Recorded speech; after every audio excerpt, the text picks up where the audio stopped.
നമസ്തേ. ഇന്നത്തെ വീഡിയോയിലൂടെ ഞാൻ പറയാൻ പോകുന്നത് വിശാഖം നക്ഷത്രക്കാരുടെ പൊതുഫലത്തെക്കുറിച്ചാണ് ഈ വീഡിയോയിലൂടെ പറയുന്നത്. ആദ്യമായി നമുക്ക് വിശാഖം നക്ഷത്രത്തിന്റെ ദേവത ആരാണെന്ന് മനസ്സിലാക്കാം. വിശാഖം നക്ഷത്രക്കാരുടെ ദേവത ഇന്ദ്രാഗ്നിയാണ്. വിശാഖം നക്ഷത്രം ഒരു അസുരഗണ നക്ഷത്രമാണ്. വിശാഖം നക്ഷത്രക്കാരുടെ ഭൂതം അഗ്നിയാണ്. വിശാഖം നക്ഷത്രക്കാരുടെ വൃക്ഷം വയങ്കതയാണ്. വിശാഖം നക്ഷത്രം പുരുഷയോനിയിലാണ് ജനിക്കുന്നത്. വിശാഖം നക്ഷത്രക്കാരുടെ മൃഗം സിംഹമാണ്. വിശാഖം നക്ഷത്രക്കാരുടെ പക്ഷി കാക്കയാണ്. നക്ഷത്രക്കാരുടെ നാമനക്ഷത്രം പൂവാണ്. വിശാഖം നക്ഷത്രത്തിൽ ജനിച്ചവർ വളരെയധികം കഠിനാധ്വാനികളായിരിക്കും. ഇവർ ഏത് കാര്യത്തിനിറങ്ങിയാലും ആ കാര്യത്തിൽ വിജയം കണ്ടേ പിന്മാറുകയുള്ളൂ. വളരെയധികം സ്നേഹമുള്ളവരും അതുപോലെ ദേഷ്യം വന്നാൽ ഇവർ എന്തൊക്കെയാണ് വിളിച്ചു പറയുന്നതെന്ന് ഇവർക്ക് തന്നെ അറിയില്ല. അത് കഴിഞ്ഞ് ഒരു കുറച്ചു നേരം കഴിയുമ്പോൾ ഇവർ അങ്ങനെയൊന്നും ചെയ്യണ്ടായിരുന്നു, ദേഷ്യപ്പെടണ്ടായിരുന്നു എന്നൊക്കെ തോന്നുന്ന ഒരു മനസ്സുകൂടിയാണ് വിശാഖം നക്ഷത്രക്കാർക്ക് ഉള്ളത്. ഇവരുടെ കൈകാലുകൾക്ക് എന്തെങ്കിലും പ്രത്യേകതകളോ അംഗവൈകല്യമോ ഉള്ളവരായിരിക്കും. ദൈവകാര്യങ്ങൾ വളരെയധികം ഇഷ്ടപ്പെടുന്നവരാണ് വിശാഖം നക്ഷത്രക്കാർ. വിശാഖം നക്ഷത്രക്കാർക്ക് എല്ലാ കാര്യത്തിനും കണക്കുകൂട്ടലുകൾ ഉണ്ടാകും. ഒരു കാര്യം ചെയ്യുമ്പോൾ അവർ മുൻകൂട്ടി എല്ലാം ചിന്തിക്കും. ഈ കാര്യത്തിന് ഇറങ്ങി തിരിച്ചാൽ എന്റെ കാര്യം നടക്കുമോ എന്നെല്ലാം ഇവർ ചിന്തിക്കും. അതുകൊണ്ട് ഇവരുടെ ജീവിതം വളരെയേറെ വിജയകരമായിരിക്കും. ഈ നക്ഷത്രത്തിൽ ജനിക്കുന്നവർ ജീവിതത്തിന്റെ ആദ്യകാലം വളരെയേറെ സാമ്പത്തികപരമായി അലയുന്നവരായിരിക്കും.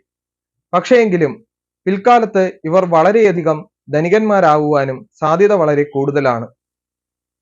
അതുപോലെ വിശാഖം നക്ഷത്രത്തിൽ ജനിക്കുന്നവർ ബന്ധുക്കൾക്ക് സഹായം ചെയ്തു കഴിഞ്ഞാൽ അത് ലാസ്റ്റ് ഉപദ്രവമായി വരുവാൻ സാധ്യത വളരെ കൂടുതലാണ്. ബന്ധുക്കൾ ഇവരിൽ നിന്നും എല്ലാം നേടിയെടുത്ത ശേഷം ഇവരെ തള്ളിപ്പറയേണ്ടതായിട്ടുള്ള അവസ്ഥ വരുവാൻ കൂടുതൽ സാധ്യതയുണ്ട്. വിശാഖം നക്ഷത്രക്കാരെ ഒരു കാര്യം ഏൽപ്പിച്ചാൽ അത് സത്യസന്ധതയോടുകൂടി ചെയ്തു തീർക്കുന്നവരായിരിക്കും. എല്ലാ കാര്യത്തിലും വളരെയേറെ ഡെഡിക്കേഷൻ ഉള്ളവരാണ് വിശാഖം നക്ഷത്രക്കാർ. ഈ നക്ഷത്രത്തിൽ ജനിച്ചവർക്ക് ആഡംബരമായ സാധനങ്ങളോട് താല്പര്യം വളരെ കുറവായിരിക്കും. എന്നാൽ പൈസ ഉണ്ടായ ശേഷം ഈ സാധനങ്ങളൊക്കെ വാങ്ങാം എന്നുള്ള ചിന്ത ഇവരുടെ മനസ്സിൽ എപ്പോഴും ഉണ്ട്. സമ്പാദിക്കുവാൻ മിടുക്കന്മാരായിരിക്കും. എന്ത് കാര്യവും സമ്പാദിക്കുവാൻ ഇവർക്ക് വളരെയേറെ താല്പര്യമുള്ളവരുമായിരിക്കും. അത് അറിവാവാം, വാഹനമാവാം, വസ്തുവാവാം, വീടാവാം എന്നിങ്ങനെ പല കാര്യങ്ങളും ആയിരിക്കാം. ഇവർക്ക് അറിവിന് വളരെയേറെ പ്രാധാന്യം കൊടുക്കുന്നവരാണ് വിശാഖം നക്ഷത്രക്കാർ. ഇവർ പൊതുവെ ബിസിനസ്സിന് പ്രാധാന്യം കൊടുക്കുന്നവരും നിയമപരമായ കാര്യങ്ങളിൽ താല്പര്യമുള്ളവരുമായിരിക്കും. അതുകൊണ്ട് ഇവരുടെ തൊഴിൽ എപ്പോഴും ബിസിനസ് സംബന്ധമായിട്ടാകാം, അല്ലെങ്കിൽ നിയമപരമായിട്ടുള്ള കാര്യങ്ങളിൽ ആകാം. അഡ്വക്കേറ്റ് മുതലായ കാര്യങ്ങളിൽ ഇവർക്ക് താല്പര്യം കൂടുതലാണെന്ന് പറയേണ്ടതായിട്ട് വരാം. പൊക്കമുള്ള ശരീരമായിരിക്കും ചില വിശാഖം നക്ഷത്രക്കാർ. മറ്റു ചിലർ വളരെ പൊക്കം കുറഞ്ഞവരുമാവുവാൻ സാധ്യതയുണ്ട്. അത് ജാതകത്തിലെ ഗ്രഹങ്ങളുടെ ബലാബലം കണക്കാക്കിയ ശേഷം മാത്രമേ പറയാൻ പാടുള്ളൂ. ഇവരെ കാണുമ്പോൾ അഹങ്കാരികൾ എന്ന് തോന്നുമെങ്കിലും വളരെ ശുദ്ധ ഹൃദയമുള്ളവരാണ് വിശാഖം നക്ഷത്രക്കാർ.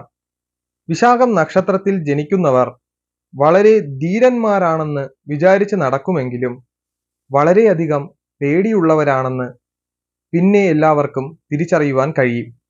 വളരെ പേടിയുള്ളവരാണ് വിശാഖം നക്ഷത്രത്തിൽ ജനിക്കുന്നവർ. ധീരത കാണിക്കുമെങ്കിലും പേടിയുണ്ട്. ഇവരുടെ വിവാഹ കാര്യങ്ങൾ വളരെയധികം പരാജയം ഉണ്ടാകുവാൻ സാധ്യതയുള്ളത് കൊണ്ട് വളരെ സൂക്ഷിച്ച ശേഷം മാത്രമേ വിവാഹം നടത്തുവാൻ പാടുള്ളൂ. ചില വിശാഖം നക്ഷത്രക്കാർക്ക് വിവാഹം നടക്കുവാൻ താമസമുണ്ടാകുന്നു. വിവാഹം വളരെ കാലങ്ങൾക്ക് ശേഷം നടക്കുകയുള്ളൂ. അതുകൊണ്ട് വിശാഖം നക്ഷത്രക്കാർ വളരെ സൂക്ഷിച്ച ശേഷം മാത്രമേ വിവാഹ കാര്യങ്ങളിൽ ഒരു തീരുമാനം എടുക്കുവാൻ പാടുള്ളൂ. വിശാഖം നക്ഷത്രക്കാർ ചെയ്യുന്ന തൊഴിലിൽ വളരെയേറെ പ്രശസ്തിയും അഭിവൃദ്ധിയും ഉണ്ടാകുവാൻ വളരെ സാധ്യതയുണ്ടാകുന്നു. വിശാഖം നക്ഷത്രത്തിന്റെ ഒരു പൊതുഫലമാണ് ഞാൻ ഇവിടെ പറഞ്ഞത്. ഇത്രയും പറഞ്ഞുകൊണ്ട് ഞാൻ എൻ്റെ വീഡിയോ അവസാനിപ്പിക്കുന്നു. നന്ദി, നമസ്കാരം.